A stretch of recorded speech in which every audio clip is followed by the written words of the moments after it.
10 days in, the Rangers have the best record in the American League.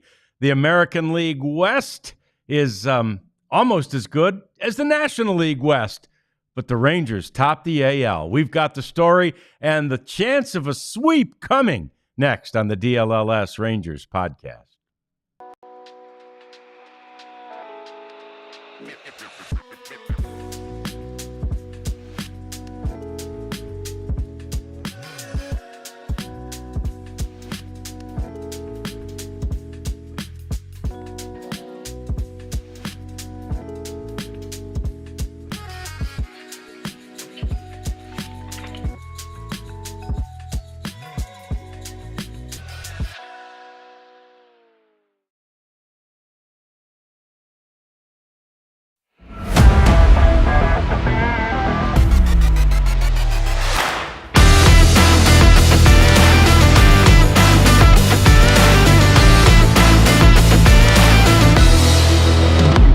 Fired up Wyatt Langford there. He have the 800-plus OPS at this point in the season, and he, the author of that big game-winning two-run homer last night in the seventh. Hi there, and welcome into the DLLS Sports Studios. It's the DLLS Rangers podcast. John Radigan here. Jeff Wilson out at Globe Life Field for the finale of this brief three-game homestand and a three-game set with the Tampa Bay Rays. We've got the Prophet over here taking care of all things technical, and we've got you. We'd love to hear from you. What do you think about what's happening with the Rangers right now?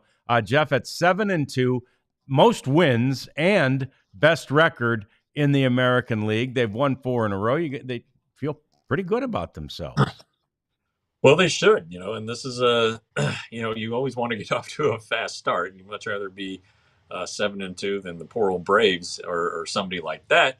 But they're doing a lot of things well. They're pitching very well. The bullpen that people I question about is holding up nicely.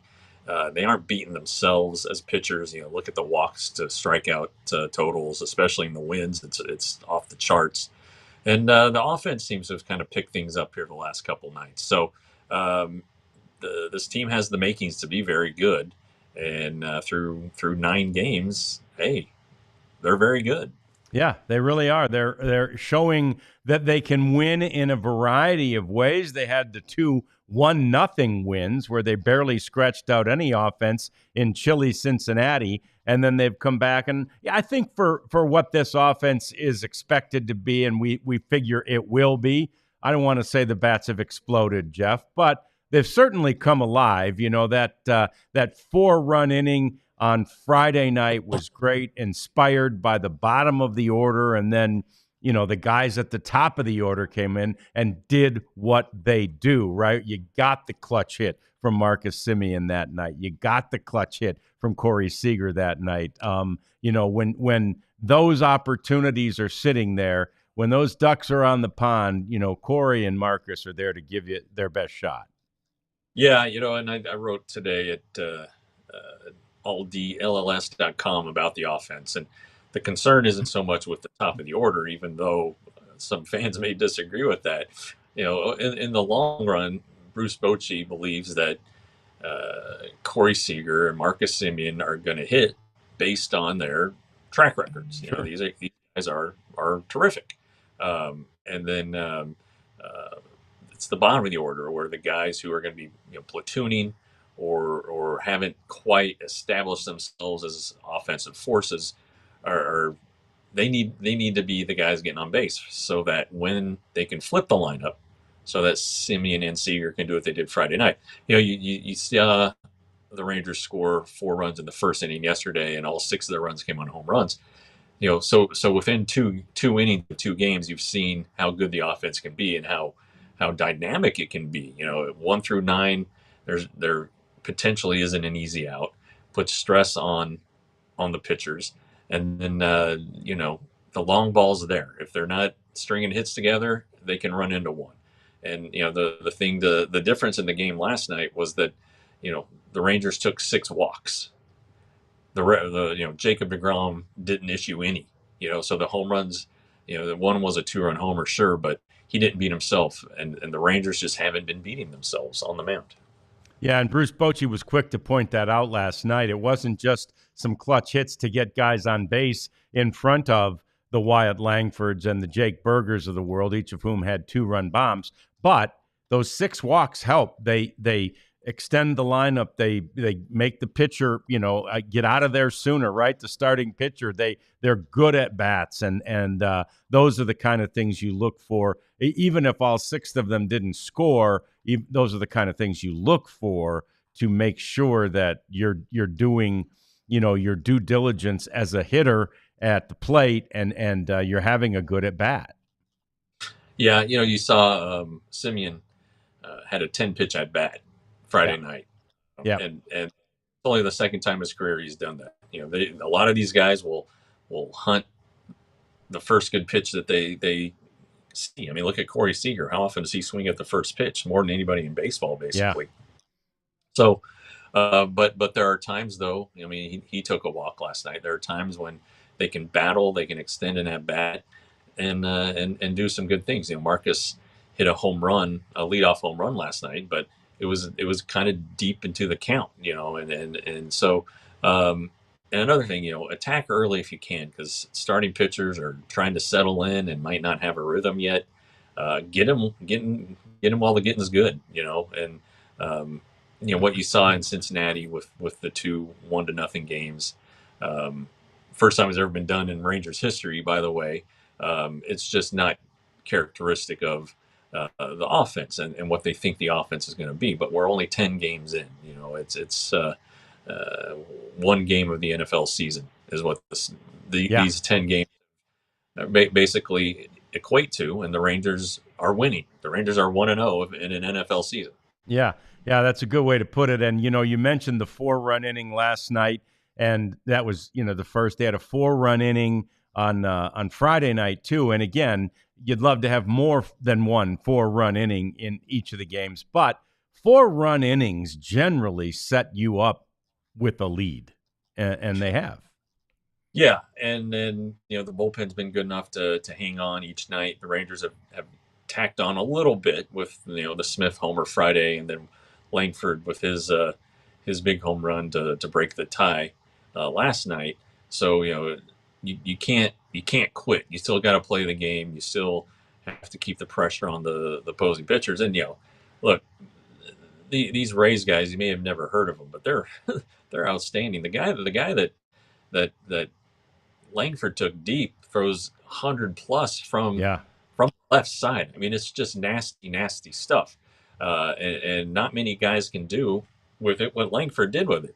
And so there's talent in this lineup. There's a lot of ways they can beat you, and it's going to click. The guys who need to get going though are Simeon and Seager, and you think you see a little bit more from Simeon these last 2 games. Langford's been great. Garcia's going to be up and down. Jake Berger's home run was a big one. Jock Peterson really needs to get going. He's batting 130 in the middle of the lineup. Yeah. So that guy needs to get going too. Yeah, no doubt about that. And again, track record suggests that he will. And I'm sure that Bruce Bochy's not extremely worried about that happening either. A veteran, generally plays to his numbers, plays to the back of his baseball card. So, but we'll keep an eye on that. One thing we don't really, at this juncture, have to keep an eye on too much, Jeff, is the bullpen. By the way, the Rangers save, the save leader in all of baseball is the Rangers' own Luke Jackson. Yeah, he's doing real well, and I know everybody was upset with what happened to him on opening day, giving up the 3-run homer and losing the game, but he's been terrific. Sweating a couple times, I guess. But he's been able to go out and get some quick outs, pitch efficiently. He's not striking out as many guys maybe as you'd like a closer to see, but you know what? 9-pitch innings means you can pitch the next day. Yeah, it's going out and getting 3 outs no matter how you do it, and he's doing it. And Chris Martin's been fabulous. He pitched the 7th inning Friday. I think he worked the 8th last night. I mean, just a really good 1-2 punch back there so far. And that's what the Rangers eventually found with Yates and Robertson last year. If you have that it just makes everything a lot better. But Robert Garcia has been pitching better. That outing Wednesday at Cincinnati was his best one, and he's come back with a couple others. So you know, it's crazy. It's kind of like you don't have any flash down there, but you have guys who are experienced, who throw strikes, who compete, and who've been in big situations before. So again, maybe trust the front office and the scouts when they're putting these bullpens together, um, and and uh, and don't wring your hands so much if they don't have the marquee closer. It would still be very nice to have. Don't get me wrong, but the Rangers had a budget, and within that budget, this is what they put together. And right now, it's been very good. Yeah, and we said it from the outset. We after talking to Luke Jackson when he first signed with the club, and he basically kind of counts himself as a Kirby Yates protege. They were Right. together, and he was like the kid, the puppy at learning everything he could from Kirby Yates, and so far, other than opening day, obviously, but so far so good with Luke Jackson sort of emulating his sort of mentor. Yeah, they were at a point in their careers and their recoveries from Tommy John surgery. Luke Jackson had just had it. Kirby Yates was in his first like full season after it, and so they were able to bounce, or Luke was able to get input on what it feels like when you come back. And Luke Jackson was not great last year. He figured it out a little bit more at the end of last season. Then he had a full off season to get back, and he's doing the things that he's been really successful in the past. Not walking a ton of guys. His slider's been really good. He challenges with his fastball up, and again, he's really really good against right-handed hitters. So they have the same agent. The agent told him Texas was the place for him. Luke wants to win a World Series, so he wanted to be with the Rangers. It's just you know a lot of these guys also who signed late and maybe were expecting to sign sooner and have bigger deals, bigger paydays. A lot of them pitch with some the proverbial chip on their shoulders, something to prove, and Jackson might be in that same spot, but he competes. You saw it in the second game of the season. He gives up the home run on opening day and they lose the game. He comes right back and nails down a save like he's been doing it his whole career. Yeah. All right. So there wasn't a lot negative, and I don't even want to call this much of a negative, but Jacob deGrom is still battling his mechanics. Basically, I think he feels like he's still a little too open, and he wants to close things down a little bit. The result, Jeff, appears to be that in the fastball in particular is up a little higher than he would like it to be. Yeah, he talked about that again this morning. He was pretty animated about it. He was like, "Look, go back and look. Every fastball was up." He knows where he makes his living. It's on the outside corner to right-handed hitters, low and outside. And the reason that's so successful is because in his slider, same tunnel, and these guys, they have to decide, well, is it a fastball or is it a slider? And it'll dip away at the end, and they're either going to miss it or they're going to make weak contact. He wasn't able to do that last night, so the Rays were able to lay off the slider and really wait for a fastball to come into their hot zones. And you saw it happen twice with home runs, but there were a couple doubles in there that were stung pretty well. So he's we've talked about how Max Scherzer was so dialed into his body and mechanics. Yeah. It just seems like Jacob takes it to another level, and it's an extremely high level. It's historically high. I mean, this guy, you look at the numbers through the amount of innings he's pitched in his career, and they're the best in baseball history in some of these areas. It's like, is this guy going to be a Hall of Famer? Because he's had such a dominant stretch there where he won 2 Cy Youngs and then hasn't been able to stay on the mound the last 5 years. So, if he finishes these next 3 years strong, he's got a really interesting case. But that's the standard he holds himself to. Historically elite standard. You're talking Sandy Koufax stuff and Clayton Kershaw among active players. It's just that high. And there's no doubt, well, Koufax is in the Hall of Fame. There's no doubt where Kershaw is headed. Sure. So that's how good DeGrom expects himself to be. So when he gives up 4 runs on 8 hits, it's like, my God, what's wrong with him? Well, Right. nothing wrong. He's human, but more often than not, he's not going to pitch that way. He's going to be really, really good. And the important thing is the Rangers are 2-0 in his starts this season. Yeah, and Boach reminded everybody of that, last night too. And in postgame, he said, "Look, this is a human being playing a game. I mean, human beings just have a day that's off, or and make a mistake here and there." And Jacob admitted that he'd like to have at least one of the home run fastballs back. And maybe, obviously, he'd like to have both of them back, but I think he felt like one of them was a pretty decent pitch, the other maybe not so much. The point, though, is that he pitched longer in a game than he has since April of 23, Jeff. And that is, and he's healthy, right? I mean, as long as that's the truth, as long as that remains the truth, the Rangers are going to feel pretty good about what they've got going forward, because he'll get this thing right. 100%. And, he's going to be able to throw bullpen sessions between starts. He's going to be able to throw off a flat ground. He doesn't have something nagging him that's going to limit his throwing. So he can work on the mechanical issue, which, it sounds so small to the rest of us. He's too closed or not closed enough. It varies, it seems.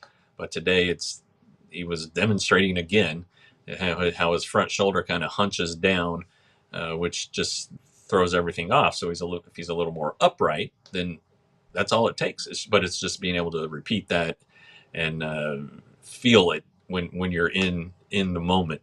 I would trust Jacob DeGrom to do that. But let's be fair to him. He's also made 11 starts since 2023. Yeah. That's not a lot of pitching. No. So he'll get the feel back pretty soon. I'm guessing it's like riding a bike, just at a very high level. Yep, I think that's probably a pretty good example. Let's take a couple of the questions and then get to today's game a little bit more specifically. First of all, Ben, happy birthday. It's Ben's birthday, Jeff. He just wants a Rangers victory. And by the way, that would be a sweep for his birthday. So happy birthday to our buddy Ben.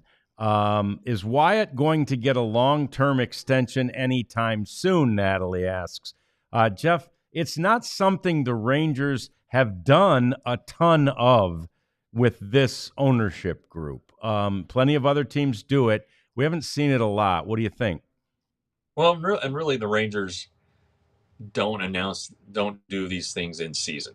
They did the Elvis Andrus extension. Yeah.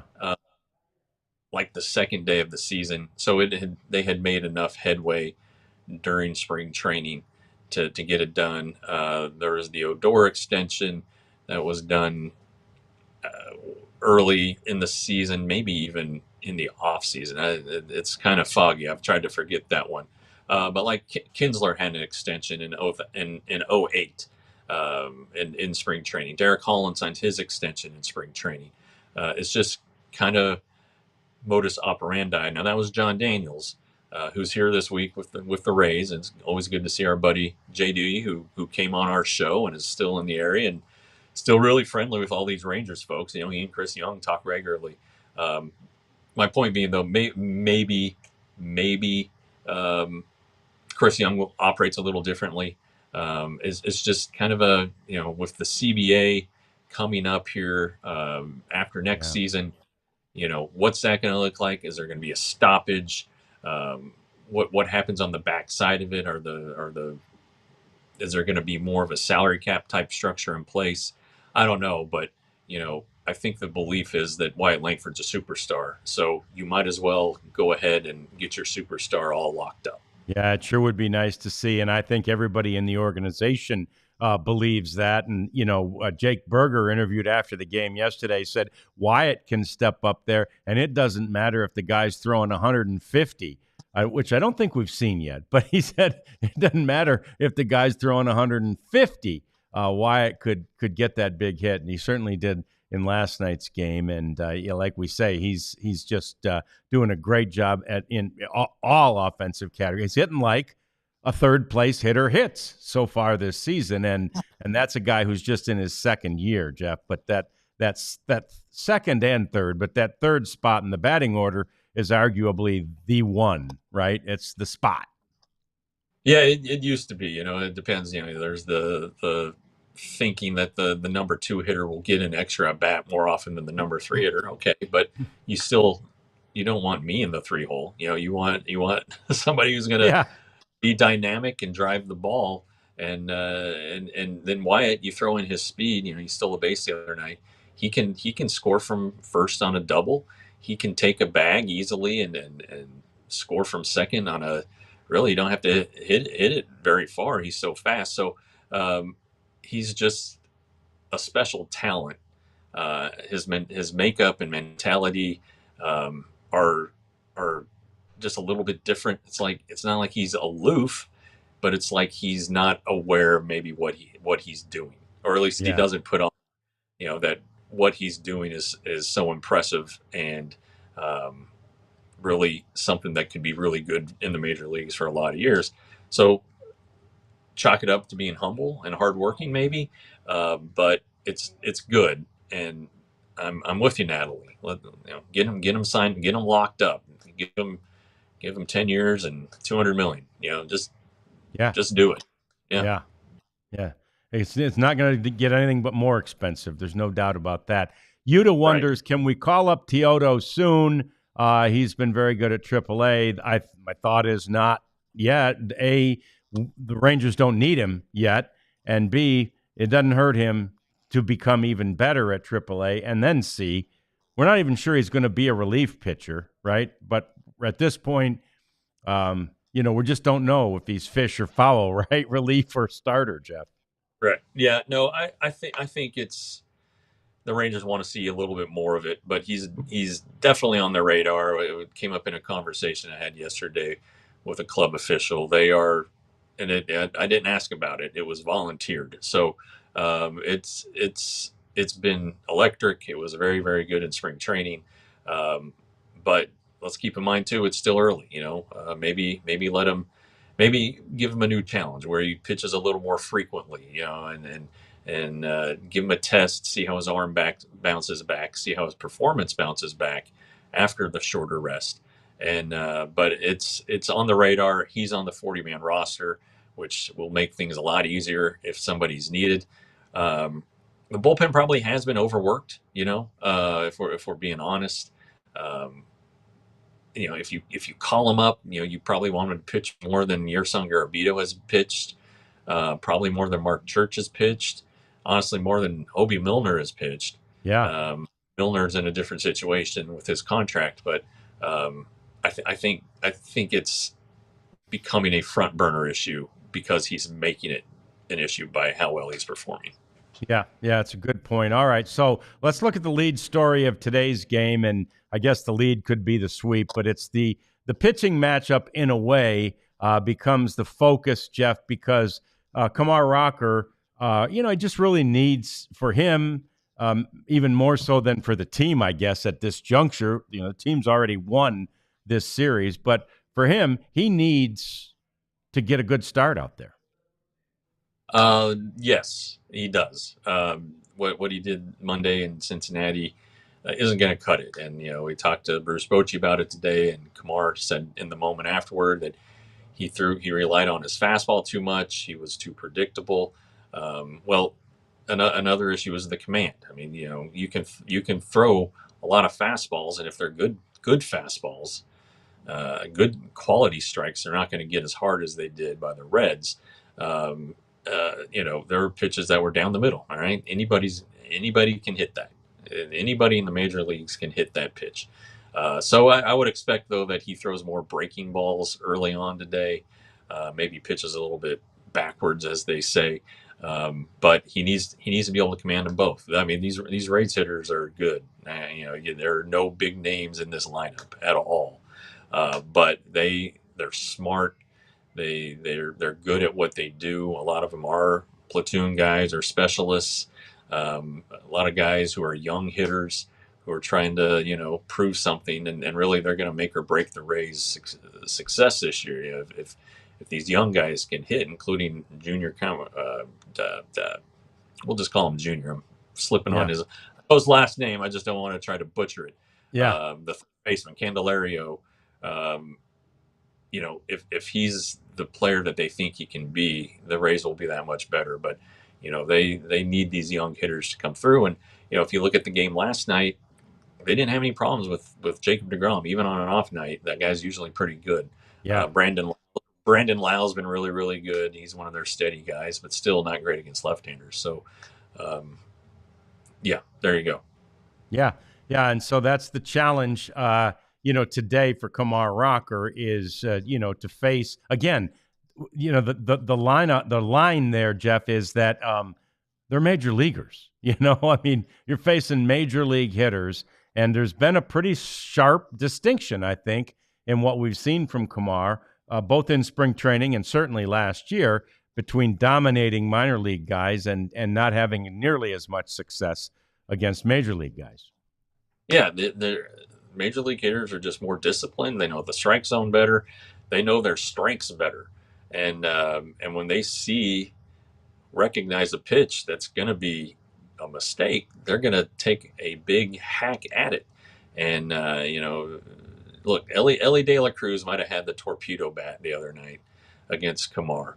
But, you look at what Ellie did the next two nights. He went 1 for 8. Okay. Yeah. That means that Kumar was making some mistakes that Nathan Eovaldi and Jack Leiter did not make.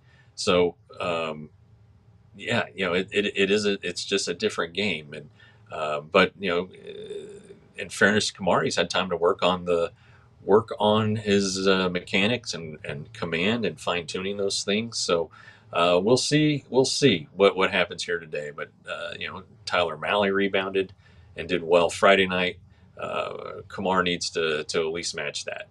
Yeah, no doubt about that. Let's take a look at the lineup, and we'll see that, Jeff, it's not one of those getaway day lineups where you go, oh man, I didn't even know that guy was still on the roster. I mean, this is a lineup that's poised to win this game.